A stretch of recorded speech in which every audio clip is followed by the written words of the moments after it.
Oi gente, bom dia! O Cotidiano está começando e eu quero saber se você, mulher, usa muito salto alto. Você sabia que o uso excessivo pode causar prejuízos no futuro? Pois é, eu vou conversar com um fisioterapeuta sobre esse assunto.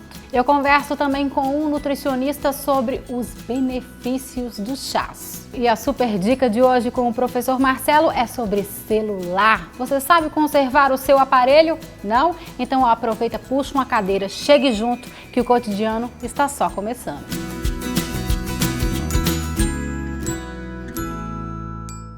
Olha só, gente, nós vamos falar sobre um assunto que a mulherada adora. Estou falando de salto alto. Uma pesquisa foi divulgada recentemente, onde as mulheres revelaram que tem, em média, 8 sapatos de salto no closet. Pois é, e esse uso ele varia entre o fim de semana e a semana. Mas será que a gente consegue dosar esse uso sem prejudicar a nossa saúde? Ei, mulherada! Eu tô aqui com o Fábio Patriota, ele que é fisioterapeuta e vai conversar com a gente exatamente sobre esse assunto, salto alto. Bom dia, querido, seja bem-vindo aqui ao Cotidiano. Eu particularmente uso salto alto o dia inteiro se deixar, né? Sou viciada em salto alto. Eu acho que eu ultrapasso a pesquisa, eu tenho mais de 8 pares de sapatos de salto. Acho que até porque eu também sou pequenininha, né? Geralmente as mulheres pequenininhas, elas usam mais salto do que as mais altas. E aí, esse uso excessivo, ele pode prejudicar a gente? Então, Marcela, o salto alto não é que ele faz mal, né? O que faz mal é o uso excessivo, né? Então, os efeitos adversos do salto alto, eles são maléficos ao longo prazo, né? Então, a mulherada que usa o salto alto nesse período prolongado e principalmente várias horas durante o dia, são essas que na maioria das vezes no final do dia, no final da semana, se queixam, né, daquelas dores nos pés, aquelas dores no joelho, na própria musculatura, porque esse uso prolongado desse salto alto realmente ele leva a algumas sobrecargas, né, e que geram, de certa forma, algum tipo de dor, né? Mas esse uso realmente é excessivo. Se houver aí uma distribuição, um equilíbrio, né? Dessas alturas, desse salto alto e alturas, acho que é o ideal para a mulherada manter a elegância e a saúde em dia. E isso a gente vai sentir com o passar dos anos, né? Isso. Vamos mostrar então alguns modelitos que nós temos no nosso closet e que são terríveis para a gente, se a gente usar, claro, excessivamente, né? Tudo pode usar com moderação, não é verdade? Esse modelo aqui, doutor, vamos falar um pouquinho sobre o famoso escarpão que a mulherada tem. Por que ele é tão prejudicial se a gente usar, por exemplo, o dia inteiro? Veja só, querida, esse salto, ele tem duas questões que levam a um prejuízo na questão tanto da alteração, né, de deslocamento do peso à frente, como a questão do equilíbrio, né?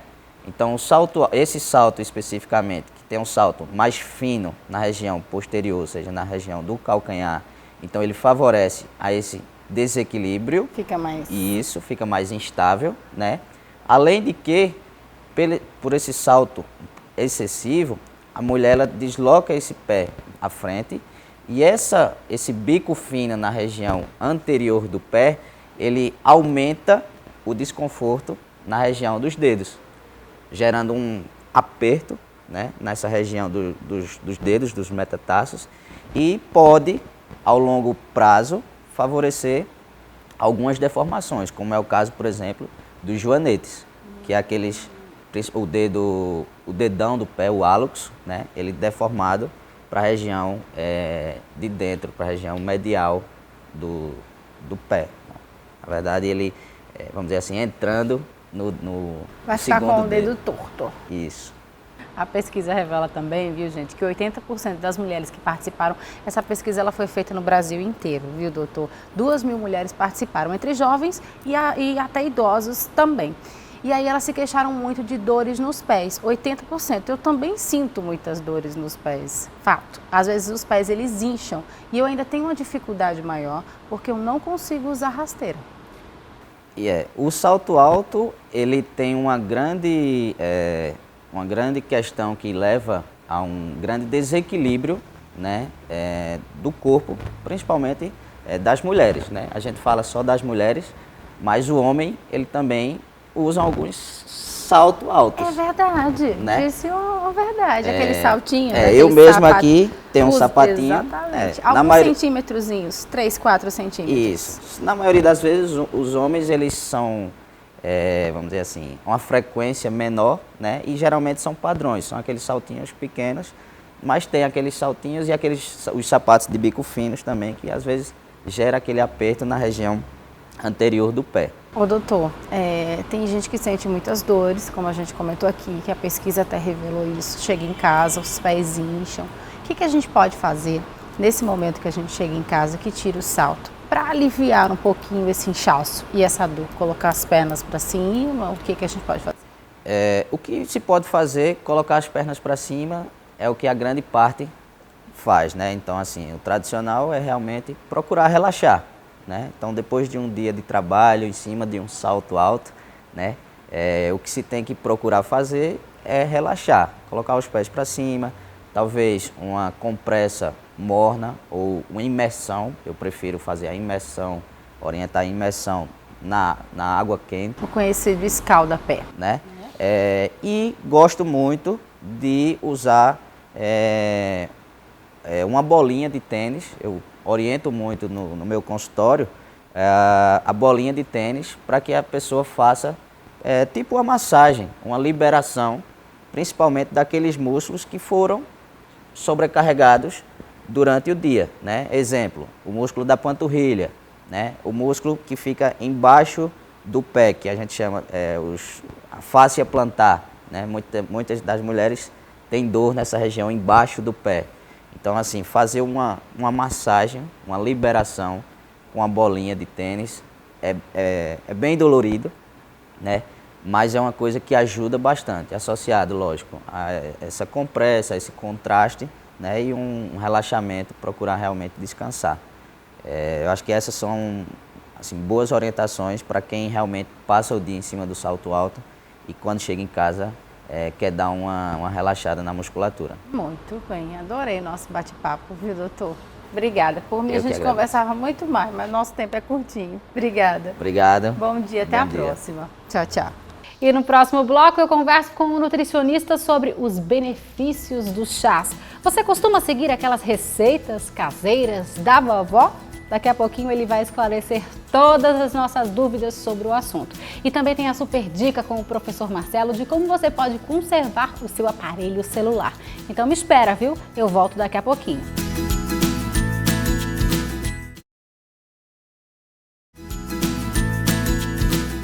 Olha só, gente, antigamente, quando a gente ficava doente, as nossas avós sempre passavam um chazinho pra gente melhorar. Uma dor de barriga, um chazinho de boldo. Ah, você tá com mal-estar? Toma um chazinho de erva doce ou de cidreira que fica tudo bem. Então, por isso que hoje nós vamos falar dos benefícios das plantas para o nosso corpo.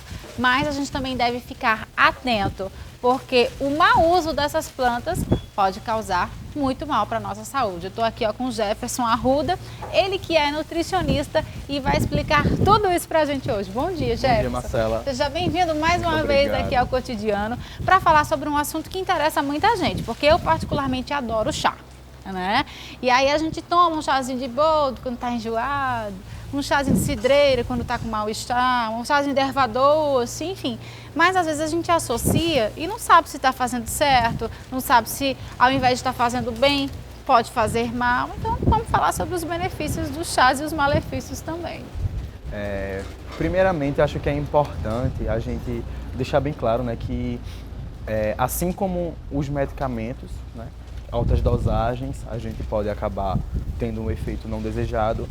As plantas são da mesma forma, né? Um chá, por exemplo, que a gente usa em excesso, ele pode trazer um malefício, né? Um efeito não desejado. Principalmente se esse chá estiver associado com outra coisa, né?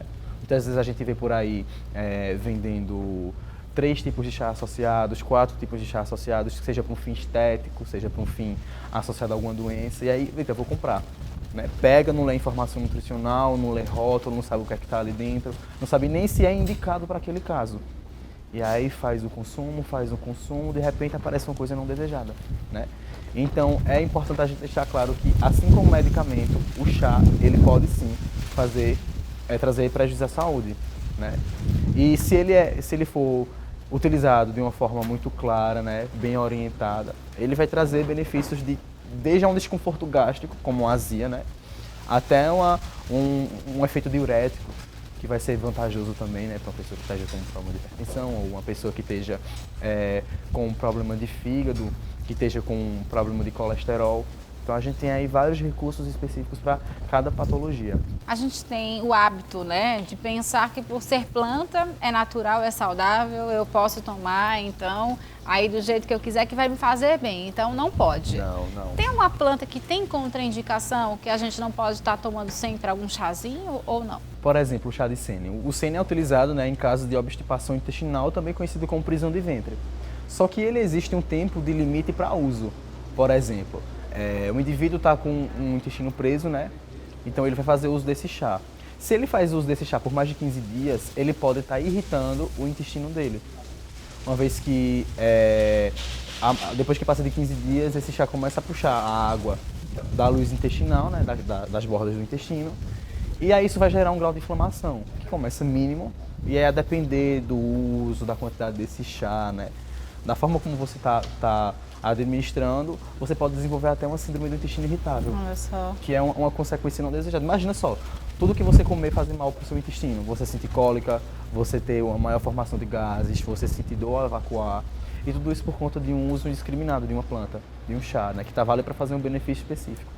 Ô Jefferson, a gente vê também que tem muita modinha. Por exemplo, o chá verde. Teve uma época aí que era febre. Todo mundo tinha que tomar chá verde porque ia emagrecer. Eu, por exemplo, eu não posso tomar chá verde, porque ele é altamente diurético, né? E ele é estimulante, então eu não consigo tomar o chá verde porque eu fico muito agoniada, sabe? Eu não me dou com o chá verde. Então eu acho que, assim como eu, muitas pessoas também não. Então a gente deve conhecer exatamente um pouquinho da planta antes de tomar o chá. O correto mesmo é você procurar por orientação antes de fazer uso dessa planta, né? E não chegar assim, nossa, eu preciso emagrecer para fazer uso do chá verde. Se você tiver, por exemplo, hipertensão arterial, né? Se você tiver algum outro problema de saúde que limite você ao estar fazendo uso dessa planta, você pode estar piorando o seu quadro em cima disso, né? Vamos supor um exemplo, você está fazendo o uso de medicamentos que estimulem a diurese, e aí você vai usar um chá que estimule mais ainda. Então, um vai estar aumentando o potencial de ação do outro. E aí o que vai acontecer? Um efeito não desejado. Você pode perder líquidos demais, consequentemente você vai perder eletrólitos demais, vai acontecer uma quebra da homeostase corporal, e isso pode aí trazer várias consequências para a saúde, né? Várias, como por exemplo, descontrole de pressão arterial, né? Pode trazer dificuldade na contração de músculos, entender? Porque você está perdendo ali minerais essenciais que são necessários para a contração, pode diminuir o rendimento da atividade física, entendeu? O corpo pode desidratar de uma forma mais acentuada. Isso não é benéfico de forma alguma. E o hibiscus, porque agora o momento é o hibiscus, né? É uma flor, a gente toma, geralmente é um pozinho, né? Também tem ela desidratada, já vem desidratada, que você também pode ferver e fazer o chazinho. Ele realmente tem... Qual é o efeito do hibiscus? O efeito, até hoje, o efeito descoberto do hibiscus, né, o que é bem elucidado, é o seu potencial de ação diurético. As pessoas acham que, nossa, o chá de hibiscus ajuda a emagrecer. Só existe um estudo e ele não é nem elucidado ao ponto de dizer que o hibisco deve ser usado para emagrecimento. Ou seja, as pessoas não buscam melhorar o seu ritmo alimentar, não buscam melhorar a qualidade da sua alimentação, aquilo que se coloca no prato, que se guarda na geladeira, que se guarda no armário, e acabam descontando no chá. Eu vou para um rodízio de pizza hoje, porque amanhã o meu chazinho... Tô ótimo. E a gente sabe que não vai ser isso que vai trazer o potencial de emagrecimento. Então você vai estar tomando um chá que nem todo mundo se agrada do sabor, né? E ele não vai ter esse efeito desejado. Então não é muito mais fácil você buscar uma orientação para saber que aquele chá vai ter um efeito específico para outra causa, né? E não para esse chá, digamos que emagrecedor. Por exemplo, a gente sabe que aí existe o chá de espinheira santa, que ele é também conhecido como Maitínus ilicifolia, e ele é muito utilizado para casos de úlcera, gastrite, azia, qualquer quadro de dispepsia. As pessoas não conhecem esse tipo de chá. Ele não é um chá tão popular como, por exemplo, o chá de boldo. E aí o que acontece? Estou com azia, o que é que eu faço? Eu tomo omeprazol, sem orientação médica, sem orientação farmacêutica. A pessoa não sabe nem se isso pode estar comprometendo, o que pode comprometer sim, o balanço correto do estômago, né? A formação de ácido clorídrico, etc. Então, vai diretamente para o medicamento sem indicação médica ou farmacêutica. E aí o que acontece? Você vai desenvolver uma consequência. Se você fosse bem orientado, poderia diretamente, através de um chá de espinheira santa, poder estar aliviando aí esse sintoma, porque ele é tiro e queda. Ele é, desde muito antigamente, ele é usado em casos de úlcera, gastrite. Então, a gente tem uma indicação específica para isso, né? Por exemplo, estou com gases, um desconforto abdominal, a comida não desceu legal. Vamos tomar um chá de erva doce? O que é muito interessante também, né? Além de ser um chá muito gostoso, ele vai ter essa propriedade específica. Problema de gases e a barriga ficou muito inchada. Fica empachada, então um chazinho de erva doce Erva doce ajuda. é tiro e queda. E outro detalhe que é muito importante é que um chá também tem validade depois de pronto. O que as pessoas fazem? Faz o chá, deixa no fogo esfriando, né? Toma um copo. Depois de 2, 3, 4 horas, o chá continua no fogo, em algum recipiente, aí toma novamente. O potencial de ação já muda. Porque o que é necessário para o uso do chá, você faz o chá, assim que você faz o chá, você veda e armazena ele na geladeira.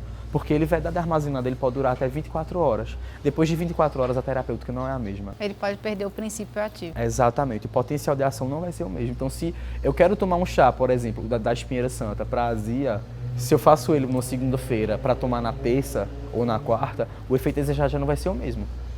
E aí você precisa estar atentando a isso, às quantidades, entendeu? Não passar das doses recomendadas para não ter um efeito não desejado e também não estar combinando no chá porque eu vi na internet, porque minha vizinha disse, porque um amigo me contou, entendeu? Porque pode ter um efeito não desejado e isso é que é mais perigoso, né? É aí que está o problema. Muito bem, adorei o nosso bate-papo, muito bacana, esclarecemos muitas dúvidas. Eu tenho certeza que agora, gente, não vamos tomar o chazinho por conta própria não, viu? Vamos saber primeiro o que é para depois, não ter um efeito aí indesejado, né, Jefferson? Obrigada, querido. Muito obrigado, Marcela. Bom dia. Bom dia para Até você a próxima. Também. Tchau, Obrigado. Tchau, tchau. Olha só, gente, hoje em dia ninguém vive sem esse aparelhinho aqui, não é verdade? E a super dica do professor Marcelo de hoje é exatamente de como a gente pode conservar o celular. Confere aí. Olá, Marcela, muito bom dia a você que acompanha o programa Cotidiano. Hoje nós vamos conversar sobre o aparelho celular. Olha só, é um aparelho que se a gente não sair com ele hoje no dia a dia, parece que está faltando alguma coisa, né? Parece que falta uma roupa, parece que falta, tem alguns que dizem assim, até um membro do organismo. Veja que dependência nós temos hoje de um instrumento extremamente eficaz, a gente sabe de sua importância, do corre-corre, das informações, da logística de um mundo moderno. Mas ele também traz alguns riscos que eu quero conversar com vocês hoje sobre isso. E que risco é esse? A gente sabe que o telefone ele precisa ser recarregado. Recarregar a sua bateria para que você possa fazer as ligações, utilizar o seu aplicativo, fazer seus registros fotográficos, as filmagens.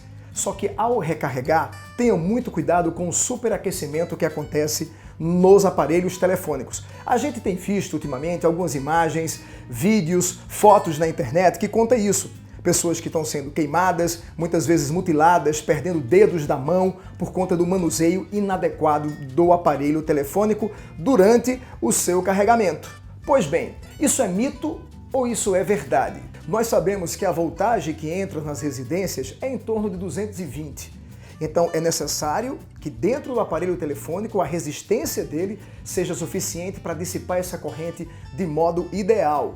O excesso dessa corrente ela vai acabar se espalhando no aparelho telefônico na forma de calor, o que superaquece esse aparelho. É normal a gente sentir o telefone mais quente quando ele está preso ao carregador. Por isso, devemos evitar estar mexendo em aplicativos, manuseando, porque até isso vai gerar mais calor no aparelho, o que pode provocar um curto-circuito. Agora, gente, o principal vilão para esses acidentes é o uso de carregadores ou baterias inadequadas. É importante que a gente sempre use o carregador original do aparelho. Nunca pegue carregador similar. O mesmo vai para as baterias. Nunca procure, mesmo que seja mais barato do seu telefone, uma bateria que não seja a original, que seja a similar.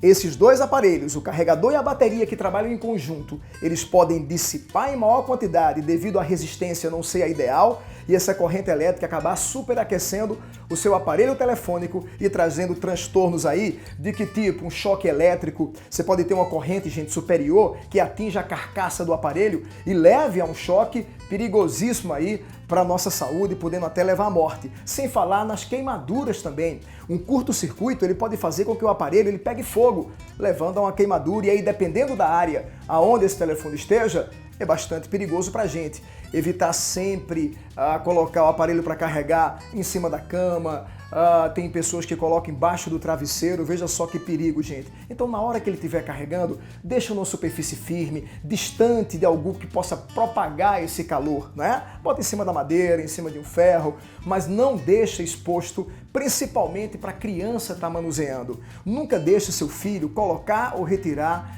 o aparelho de carregador no celular. Isso é muito perigoso. E qualquer susto, ou seja, se você vê qualquer faísca, um curto-circuito, nunca coloque a mão para remover. Evite isso. Vá lá no registro que tem e desligue. Os apartamentos mais modernos, eles já têm sistema automático. Então qualquer curto-circuito automaticamente já cai, não distribuindo mais essa voltagem dentro da casa. Uma diferença fundamental entre os carregadores e baterias similares da original é o selo da Anatel. Então fique bem atento a esse selo, que ele vai estar lá grudadinho no carregador e também na bateria do seu telefone móvel. O aparelho é importante. A gente sabe que para a comunicação hoje é fundamental. Agora temos que ter muito cuidado com os riscos que ele pode trazer para nossa casa. Então, Marcelo, um forte abraço para você que está aí acompanhando o Cotidiano e até uma próxima dica. Professor Marcelo, adorei as dicas. Confesso que eu sou uma dessas pessoas que carrega o celular e fica mexendo. Então, a partir de agora, gente, vamos deixar o celular carregando para conservar mais essa bateria. E o Cotidiano vai ficando por aqui. Se você quiser rever esse programa, corre no nosso canal no YouTube. Tem também o nosso Instagram, @TV Jornal no Interior, e a nossa página no Facebook. Vai lá, curte e fica por dentro de tudo o que acontece aqui na telinha da sua TV Jornal. Muito obrigada pelo carinho, muito obrigada pela audiência. Amanhã às 11h05 eu tô de volta. Beijo, tchau, tchau.